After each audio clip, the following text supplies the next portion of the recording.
빌레몬서의 발신자, 즉 빌레몬서를 쓰고 보낸 사람은 로마 감옥에 갇힌 바울과 그 동역자들입니다.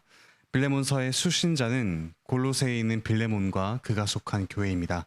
빌레몬에게는 오네시모라는 종이 있었습니다. 그런데 어느 날 오네시모는 빌레몬의 집에서 나와 멀리 도망쳤습니다. 아마 도망쳐 나오면서 빌레몬의 재산도 어느 정도 훔쳐서 나왔던 것 같습니다.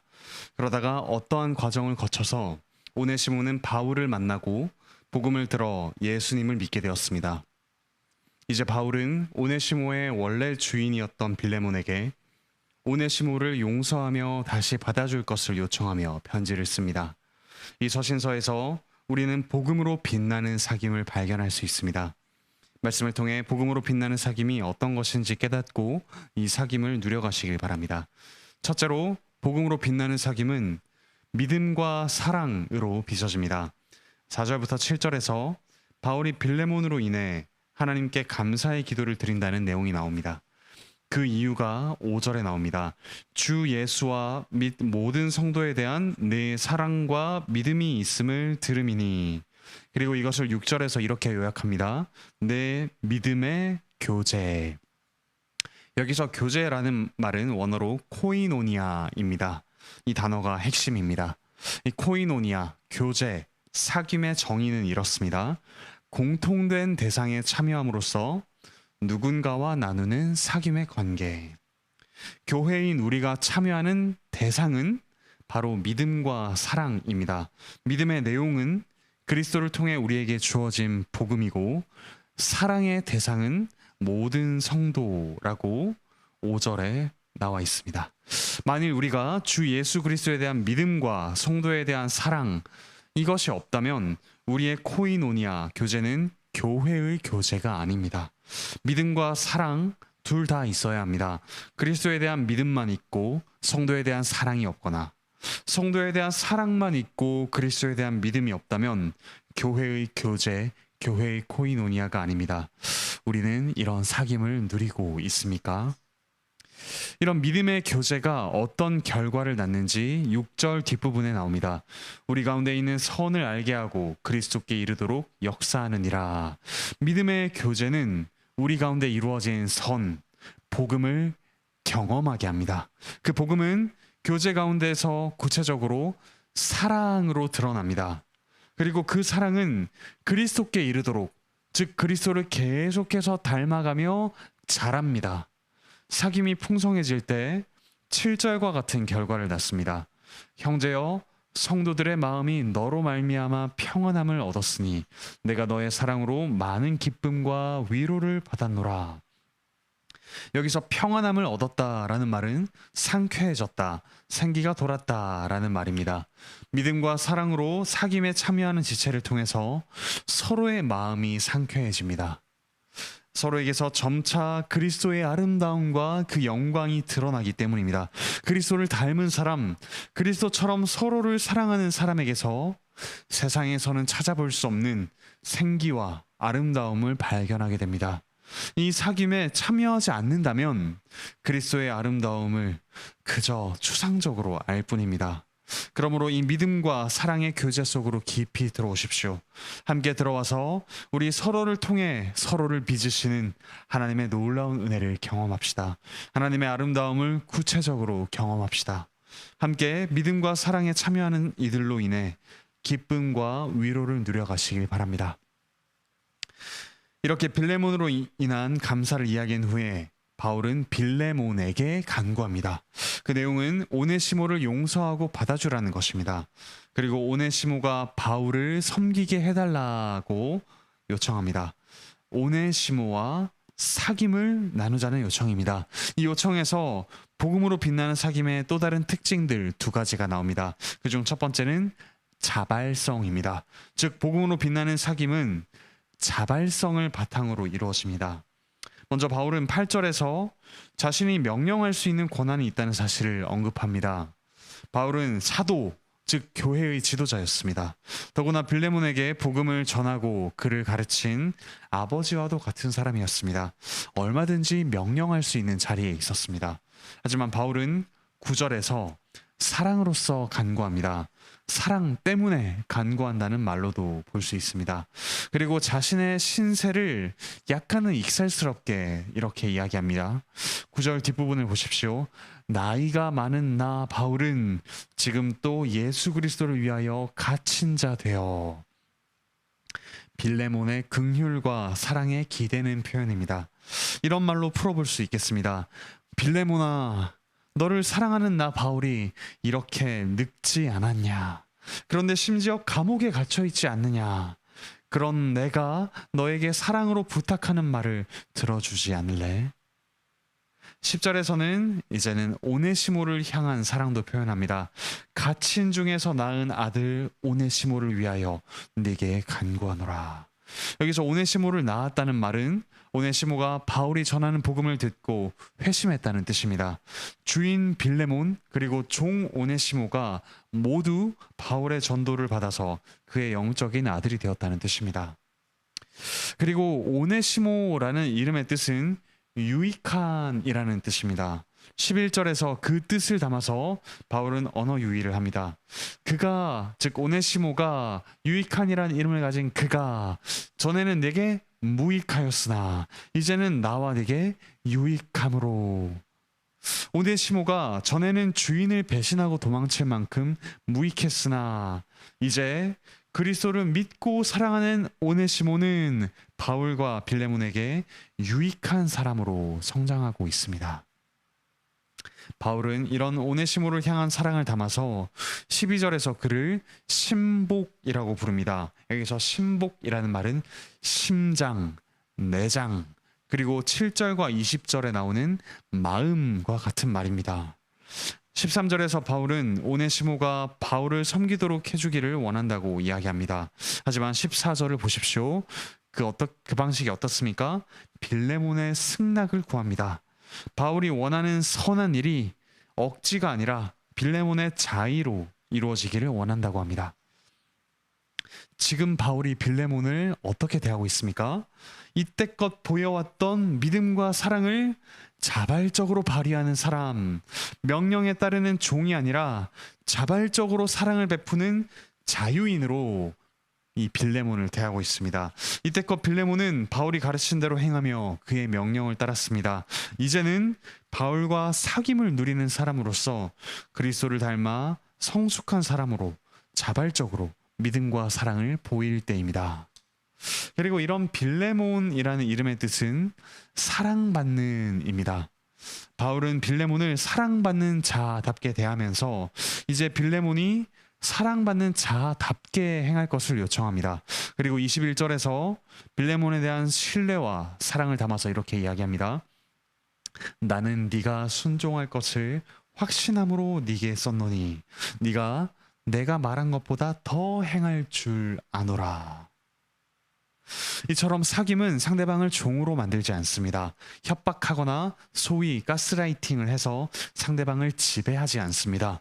그가 가진 자유와 이때껏 보여왔던 믿음과 사랑을 최대한으로 발휘하도록 독려합니다. 참으로 형제자매를 그 사람답게 만들어줍니다. 그러므로 자유인으로서 사귐에 참여하시길 바랍니다. 누군가의 명령이 있어야지만 행하는 종이 되지 마시길 바랍니다. 자발적으로 믿음과 사랑의 사귐으로 더 깊이 들어오시길 바랍니다. 이 사귐 속에서 더 큰 자유와 유익을 누리시길 바랍니다. 이제 복음으로 빛나는 사귐의 마지막 특징입니다. 바로 동일시입니다. 복음으로 빛나는 사귐에 참여할 때 우리는 자신과 상대방을 동일시하는 경험을 합니다. 바울은 빌레몬뿐만 아니라 오네시모를 자신과 동일시하며 빌레몬에게 권면합니다. 7절과 20절을 보십시오. 바울은 빌레몬을 형제라고 부릅니다. 그런데 16절을 보시면 오네시모를 또한 형제라고 부릅니다. 바울과 빌레몬과 오네시모를 동등하게 여기는 것입니다. 물론 여기서 형제로 둘 자라라는 표현은 직접적으로 오네시모를 종에서 해방해서 자유인으로 만들라라는 뜻은 아닙니다. 그를 용서하라는 뜻입니다. 17절을 보십시오. 바울은 빌레몬과 자신이 동역자라고 이야기합니다. 여기서 동역자라는 말은 사귐, 코이노니아를 나누는 사람이라는 뜻입니다. 만약 빌레몬이 바울과 같은 사귐을 누리고 있다면 오네시모 영접하기를 바울 자신에게 하듯 하라고 합니다. 그리고 여기서 한 걸음 더 나아갑니다. 18절을 보십시오.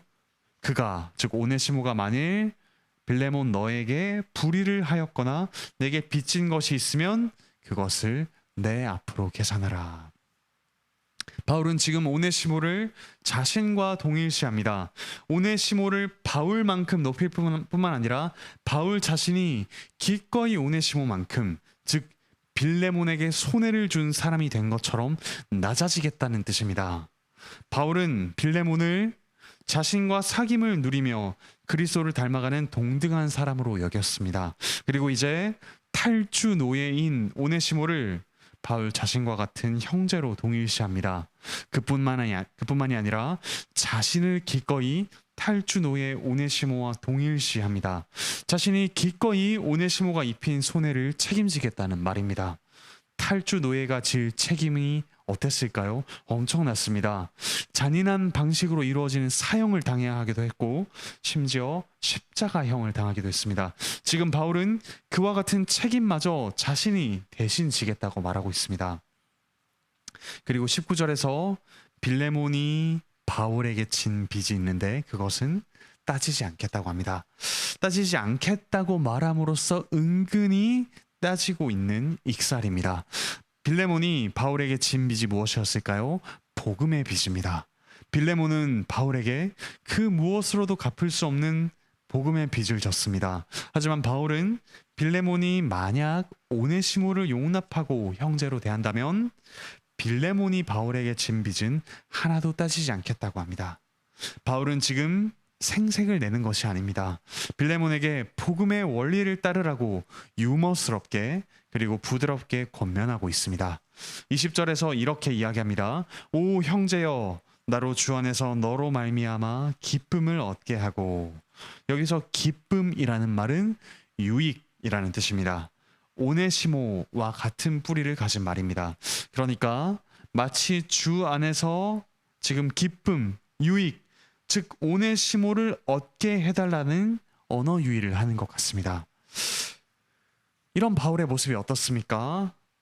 누구와 닮아 있습니까? 바울은 지금 그리스도와 닮아 있습니다. 그리스도는 탈주한 피조물인 우리를 용납하시며 자유롭게 하십니다. 이를 위해서 그리스도께서는 우리와 그분 자신을 동일시하셨습니다.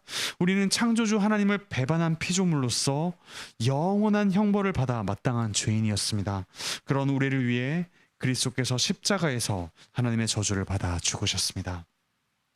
십자가에서 그분은 타락한 피조물이 거룩한 창조주에게 받아 마땅한 모든 형벌을 받으셨습니다. 왜 그토록 그리스도께서는 자신을 우리와 동일시하셨습니까? 우리를 그분과 같게 만드시기 위해서입니다. 우리를 이 믿음과 사랑의 교제에 참여하게 하셔서 그리스도와 같이 의로운 자로, 그리스도와 같이 사랑하는 자로 만드시기 위해서입니다. 바울은 지금 자신을 빌레몬 그리고 오네시모와 동일시함으로써 자신을 그리스도와 동일시하고 있습니다. 바울은 하나님과 우리를 화평케 하신 그리스도, 유대인과 이방인을 화평케 하신 그리스도와 같이 빌레몬과 오네시모를 화평케 하는 역할을 감당하고 있습니다. 그저 제3자로서가 아니라 철저히 가해자의 책임을 지는 자, 모든 책임을 대신 지는 자가 되어서 그리스도의 역할을 하고 있습니다. 바울이 이렇게 할 수 있었던 이유가 바로 바울 그와 그리고 당신을 동일시하셨던 그리스도의 복음을 받았기 때문입니다. 그리고 이제 빌레몬과 오네시모가 이 복음에 참여하는 자임을 알았기 때문입니다. 11절에서 또 언어 유희가 사용되었습니다. 무익하다라는 말은 헬라어로 아크레스토스입니다. 그리고 유익하다라는 말은 유크레스토스입니다. 크레스토스, 이 크레스토스와 아주 비슷한 말이 바로 크리스토스, 즉 그리스도입니다. 바울은 오네시모가 그리스도와 전혀 상관없는 무익한 사람에서 이제 그리스도를 닮은 참으로 유익한 사람, 참 오네시모가 되었음을 알았습니다. 그리고 그 오네시모와의 교제를 누리도록 빌레몬을 초청하고 있습니다. 이처럼 우리와 자신을 동일시하신 그리스도는 기꺼이 자신을 형제자매와 동일시하는 그 사귐으로 우리를 초대하십니다. 우리의 사귐 가운데 우리는 서로에게 그리스도와 같이 됩니다. 그리스도처럼 자신을 내어주며 그리스도처럼 기꺼이 형제자매의 위기와 손해에 자신을 묶어맵니다. 그럴 필요가 없음에도 불구하고 기꺼이 연약하고 죄 많은 형제자매와 자신을 묶어맵니다. 이것이 바로 그리스도께서 우리와 사귀기 위해 행하신 일이라는 사실을 알기 때문입니다. 말씀을 맺겠습니다. 복음은 주 예수 그리스도에 대한 믿음과 모든 성도에 대한 사랑으로 빚어집니다. 그리고 자발적으로 사귐에 깊이 들어가며 우리는 참으로 우리 자신다워집니다. 또한 형제자매와 자신을 동일시함으로써 우리는 우리와 자기를 동일시하신 그리스도, 그분을 닮아갑니다. 때로 우리는 사귐에 실망할 것입니다. 아니, 반드시 사귐 가운데 어려움을 겪을 것입니다. 서로를 이용할 수도 있고 그 믿음을 배신할 수도 있습니다. 하지만 15절을 보십시오. 오네시모가 잠시 떠나게 된 것은 빌레몬이 그를 영원히 두게 함이라고 합니다. 여기서 떠나게 되었다라는 말이 수동태로 사용되었습니다. 즉 오네시모가 자진해서 탈출했지만 그 모든 것 역시 하나님의 섭리로 이루어졌다는 뜻입니다. 오네시모는 주인을 배반하고 탈출했지만 바울을 만나서 복음을 믿게 되었습니다. 그리스도를 닮은 유익한 사람이 되었습니다. 그리고 이제 빌레몬에게로 돌아가서 영원히 그와 형제로 지내게 됩니다. 사람의 잘못과 실수마저 사용하시는 하나님의 놀라운 섭리입니다. 이 사귐 가운데 하나님께서 우리의 모든 모남 그리고 실수를 통해서 더욱 놀라운 사귐의 열매와 기쁨을 주실 것입니다. 22절에서 바울은 자신이 빌레몬과 사람들에게로 나아갈 수 있기를 바란다고 합니다. 여기서 나아간다는 말은 선물로 주어진다라는 말입니다. 우리는 서로에게 하나님께서 주시는 선물입니다. 하나님께서는 이 사귐 가운데 서로를 통해 서로를 빚으시기 때문입니다. 그리고 이 사귐은 영원한 사귐이 될 것입니다. 성경은 하나님과 그 아들 예수 그리스도와 나누는 영원한 사귐을 영생이라고 부릅니다. 이 땅에서 우리가 이처럼 사귈 때 우리는 영생을 앞당겨 누립니다. 그리고 마침내 우리는 그리스도와 같이 영광스럽게 변화하여서 완전한 사귐, 영생, 그 생명을 누릴 것입니다. 더 이상 눈물과 아픔 없이 기쁨과 사랑과 평화로 가득한 사귐, 영생을 누릴 것입니다. 그때까지 이 땅에서 함께 울고 웃으며 그리스도를 닮아가는 사귐의 공동체, 우리 관악교회 되기를 바라고 축복합니다. 기도합시다.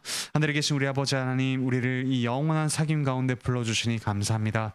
저희가 그리스도에 대한 믿음과 모든 성도에 대한 사랑에 참여하게 저희를 더욱더 초대하여 주시옵소서. 그리고 자발적으로 자유롭게 이 사귐에 참여하며 서로와 자기를 동일시함으로써 우리를 자신과 동일시하신 그리스도를 닮아가게 하여 주시옵소서. 감사드리며 예수 그리스도의 이름으로 기도합니다. 아멘.